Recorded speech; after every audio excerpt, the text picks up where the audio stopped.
Hello, thanks for joining us. We're going to talk about monetizing, growing, and nurturing user and subscriber relationships. Michael Goldstein with Zuora. For those of you wondering what Zuora is, Zuora does exactly that. We help you monetize, nurture, and grow your subscriber and user relationships through a variety of different parts of our platform that help with things like customer acquisition, billing, collection, all the way down to recognizing the revenue from all of that hard work. But more importantly, I'm joined here today by Paolo Canale from EY. EY is one of our key partners in delivering a lot of the work that Zuora does. So, Paolo, thank you again for joining me. Tell us what you do at EY, Paolo. Yeah, absolutely. Thank you, Michael.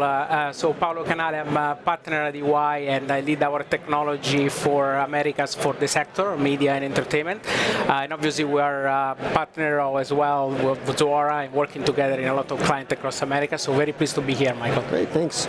So, let's start off the pandemic. Everybody's always talking about that. We're coming out of it now. Obviously, it was very good for streamers in particular, a lot of growth in subscriptions. But obviously, over the last couple of months, we've seen a lot of declines in subscribers. A lot of companies aren't seeing the growth, they're even declining. What are you hearing from your clients? What are they asking you to help them navigate through to maintain those relationships? Yeah, no, absolutely. When we speak with publisher, but even company that are streaming provider, content provider, the main question is really how to navigate this very complex and fast-changing moment that the industry is seeing. So the way I like to see this is really three phases for the industry. The first phase is when we're seeing a lot of new entrants into the market. Second phase, which is I think where we are now, right now, all the different partnership between them. And then the third phase will be when they start to be acquisition and merger and acquisition across them. If you look at the last, let's say, 2-3 years, there will be an incredible amount of new entrants into the market. The main player was Netflix, obviously. Then we started to see Disney Plus coming in, and Hulu and HBO Max and many others. And obviously the pandemic has been a big acceleration as well, because customers started to subscribe to all these different services.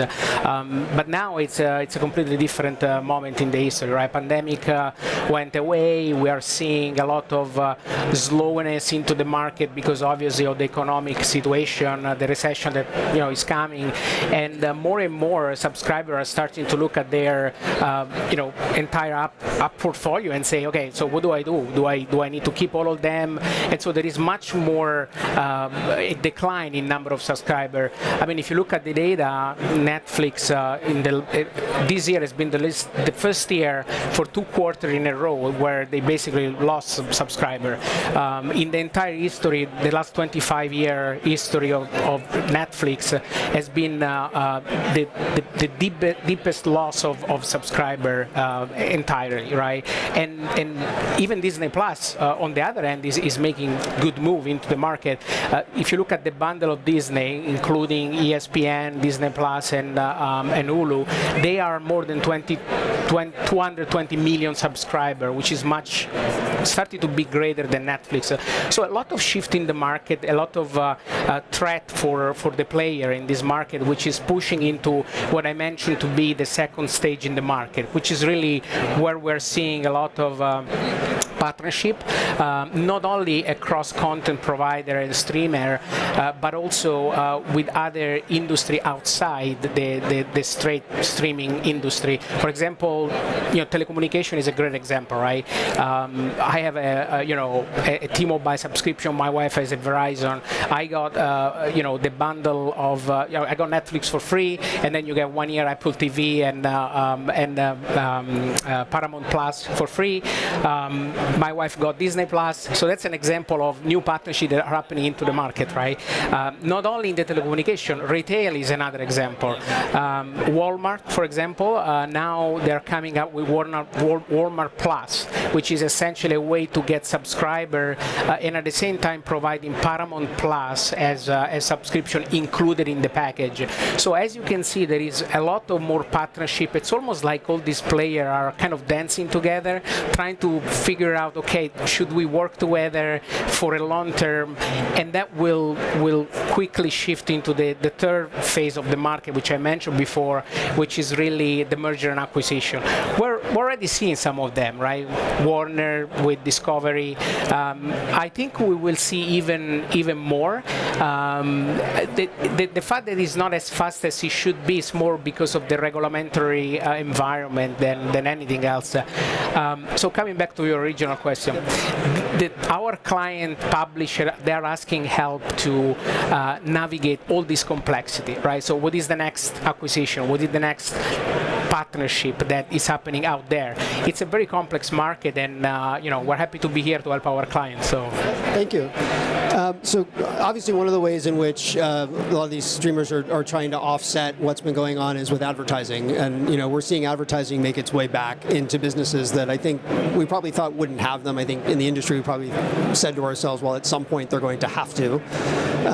But as publishers add advertising back into the mix, Netflix is going to do this. They've signed a massive agreement with Microsoft to do that. What do we need to be thinking about as publishers around kind of continuing to grow those relationships and nurture them without being detrimental to the overall experience? Like, is this a positive thing? Is it something that we really have to take caution on? Yeah, it's definitely the number one question that they need to quickly find an answer. I would say that the short answer to that question is really find the right balance between the different revenue stream, right? Because on the one hand, obviously, you need to monetize your product, and that comes from the customer. On the other hand, you want to leverage advertising as a different revenue stream. So how much do you pass to the customer? How much you ask your publisher in terms of revenue stream? It's really the big question that they need to answer in order to be successful. To give a little bit of context into the market, the reason why that's happening, because if you look at the original traditional TV networking model, it was very profitable and successful because the customer were there for, I wouldn't say forever, but for a long time, right? Today it's much easier for a customer to switch from one app to another one. A subscription, as Zuora knows very well, it goes month by month, right? And they can literally change month by month, and so that's a problem for them. That makes the cost to acquire new customer and retain much higher than before. This is why the advertising is coming more and more as an important part of the business model. This is why Netflix is as well looking into an alternative services advertising, including advertising. That therefore, like you mentioned, the Microsoft partnership. But to your point, to your question, how do they react to this, right? I think it depends also on the type of advertising that the streaming will put in front of their customer, which brings another important point, which is, do you know your customer, right? So knowledge of who the customer is, what kind of product they have, what do they do, what is the last show that they have seen, what do they buy, right? It became so much important because based on that, there will be a different type of advertising content that they will need to put in front of the customer. And so if you think about that, someone like Amazon Prime, they have a huge competitive advantage because you are in Amazon, you buy things, they acquire whole food, they even know what you eat. So how easy it is for them to identify what kind of advertising to put in front of you. And I think that's a huge advantage for them. Disney Plus is moving into a subscription model exactly for that reason. And so the more they will look into insight into the customer, the better they will be positioned to win into this market and really being able to leverage this advertising as a lever to have more revenue, right, and win the profitability. So. It all comes down to the data at the end of the day. Oop, mic went off. It's always about the data, right? Right. So kind of on that note, media subscriptions tend to be seemingly straightforward, right? You have, tiers if you've got advertising, no ads, some ads, lots of ads, or you've just got monthly, annual. Are there ways in which the industry should be thinking about other ways to package and monetize their content? I mean, are we looking at like consumption-based at some point? Are we looking at, week parting or something, things that allow publishers to be more flexible with how their expenses go out and how they take revenue, and also give consumers more choice around what they consume, how they get it, and what they pay for it ultimately?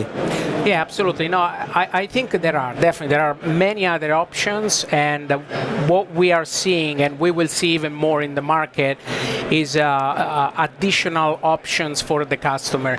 So today you have the traditional bundle. Tomorrow you will see bundle even which go outside content, right? So I can see a future where you will have Peloton included in the subscription, or your music provider, whoever is that, Pandora or other, included, because they really, or newspaper, for example, digital subscription to newspaper. So they will start to offer different type of package, much more, let me say, richer than what it is today. I would say someone is calling this the great rebundling, right? You may have heard that term before. My opinion is that we will not go back to the old cable model with 100 network, of which you basically see half of it, and you pay an incredible amount of money. We won't go there, but customer will have additional options available, much more option, smaller and more targeted to who they are, right? Like take Disney, for example. They did Disney Plus, ESPN, and Hulu. That's a perfect example of a package for family that it's just very, very tailored to a family, right? So you will see more and more that kind of model. And obviously, coming back to the point of the data, knowing who is your customer will be very, very important, because then you will understand which package is more profitable, right? And so for the publisher, it's important to understand the next big bet. Where do I put my money? Where do I sell my advertising? I want to do in the package that is more valuable for my customer, right? For the customer. And from a streaming standpoint, it will be important for pricing, right? I think this is an industry which is extremely underpriced right now, because all the providers are really scared about losing the customer. But the moment they will understand that balance between revenue stream and what they like, we will start to see an increase in price, because it's a value-based pricing model, right? Whatever the customer likes, they can charge more, and we will see an uplift on the price for sure. So let's, in the last minute or so we have, let's talk about the 5-letter word that's really a 4-letter word in media, which is churn. What can we be thinking about to stop the churn? I mean, we've got the ads, you've got these family bundles, things that appeal to lifestyle, but ultimately churn is a problem for everybody, especially now. What can we be doing to get in front of that? Yeah, absolutely. So churn, like I mentioned before, is probably the reason why this industry is very low from a profit standpoint. I do think that the player who will understand how to make easier the customer experience will be the winner in the market. Today, the customer is frustrated having all these apps and trying to figure out which app do I need to have to see what I like. I don't care about the app. I care about the content. And literally, they're going through this million of options and they don't know what to do. The moment you make that life for the customer easy, that experience easier and better, that is the moment where the churn will start to go down.